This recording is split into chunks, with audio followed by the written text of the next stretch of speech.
தொகுதி மறுவரையால் தென் மாநிலங்களுக்கு பாதிப்பு இருக்காது என மத்திய அரசு தரப்பிலிருந்து தகவல் தெரிவிக்கப்பட்டிருக்கிறது. இது குறித்த கூடுதல் தகவல்களோடு இணைகிறார் நமது செய்தியாளர் சுசித்ரா. தகவல்களை பதிவு பண்ணலாம்.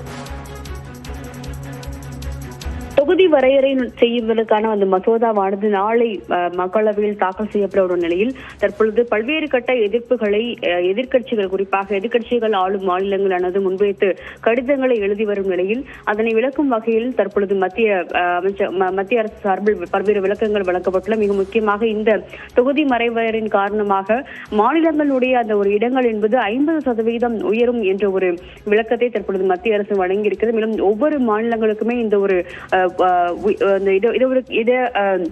இடங்களுடைய அந்த தொகுதி வரையறால் 50% இடங்கள் என்பது அதிகரிக்கும், அதில் எந்த ஒரு மாற்றமும் இல்லை என்ற ஒரு விளக்கத்தையும் மத்திய அரசானது தற்பொழுது வழங்கியிருக்கிறது. ஏற்கனவே இருக்கும் இடங்கள் என்பது ஒருபோதும் குறைக்கப்படாது எனவும், இதில் குறிப்பாக தென் மாநிலங்கள் தமிழ்நாடு, கேரளா, ஆந்திரா, தெலுங்கானா உள்ளிட்ட மாநிலங்கள் பாதிக்கப்படாது என்ற ஒரு விளக்கத்தையும் மத்திய அரசாங்கம் வழங்கியிருக்கிறது. மேலும் 2011ஆம் ஆண்டிற்கான அந்த மக்கள் தொகை கணக்கெடுப்பு என்பது அதன் அடிப்படையில் இது மேற்கொள்ளப்படுமா என்பதை மத்திய அரசாங்கம் தற்போது அதிகாரப்பூர்வமாக உறுதி செய்யவில்லை என்றாலும் இந்த ஒரு தொகுதி மறுவரையில் அதனுடைய செயல்பாடுகள் என்பது அதிக அளவில் இருக்காது என்ற ஒரு விளக்கத்தையும் மத்திய அரசாங்கம் தெரிவித்திருக்கிறது. மிக முக்கியமாக அரசு சாசன பிரிவு 81 திருத்தி அந்த மாநிலங்களுக்கு வழங்கப்படக்கூடிய அந்த இடத்தை அதிகரிக்கும் விதத்தில் தான் இந்த ஒரு தொகுதி மறுவரையிற்கான அந்த ஒரு மசோதா என்பது மக்களவையில் தாக்கல் செய்யப்பட்டு அமலுக்கு வரும் என்ற ஒரு விளக்கத்தையும் மத்திய அரசாங்கம் வழங்கியிருக்கிறது.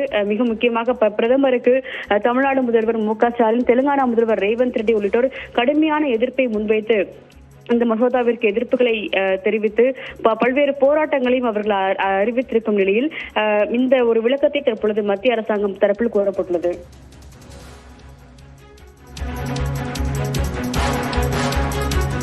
விவரங்களை பதிவு செய்தமைக்கு நன்றி சுசித்ரா.